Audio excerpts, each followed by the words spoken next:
failles les plus courantes dans les structures professionnelles. Je pense qu'une des premières failles les plus courantes, alors de manière collective, c'est qu'on confond le fond et la forme.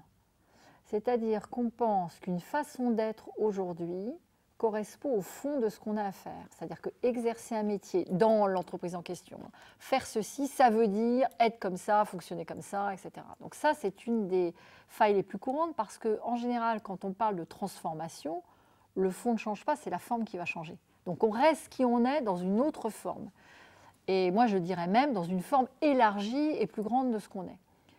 Quand on est sur des problématiques plus individuelles, ce qui est, alors en France, je dirais particulièrement, je trouve en tout cas, c'est qu'on a, on a un rapport au pouvoir qui est extrêmement ambigu et assez délétère. Donc la notion, par exemple, de pouvoir collectif, elle est assez mal appréhendée en France. La question qu'on peut, que quand on donne du pouvoir aux autres, en fait, on augmente le pouvoir à disposition et on n'en perd pas soi-même, c'est un peu compliqué aussi à comprendre. Enfin, pour certaines générations. Hein, même, je dirais que les générations plus jeunes, eux, le comprennent très bien d'ailleurs. C'est pour ça d'ailleurs que certains modes de fonctionnement, quand on voit des gens qui arrivent dans les entreprises qui ont 24, 25, 26, 27, 28 ans, ils ont l'impression parfois, même dans des entreprises évoluées, d'être chez les pithécanthropes, hein, d'un point de vue relationnel.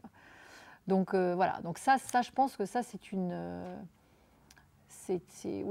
faille importante. Une autre faille que j'ai, et donc ça va avec le fond et la forme, il y a une autre faille qui en découle, c'est que on va confondre le moyen avec le résultat. C'est-à-dire qu'en fait, je suis persuadée en tant que je ne sais pas quoi dans l'entreprise que la façon de faire les choses, c'est en hurlant sur les gens, par exemple, pour qu'ils travaillent mieux.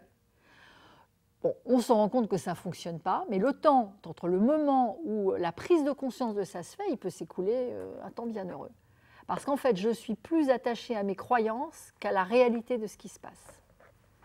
C'est pour ça que moi, je préfère travailler avec des gens qui ont des profils d'entrepreneurs. Ça ne veut pas dire qu'ils sont entrepreneurs en tant que tels, hein, mais des profils d'entrepreneurs et des gens assez pragmatiques. Et que je m'entends bien avec des gens très structurés, très carrés.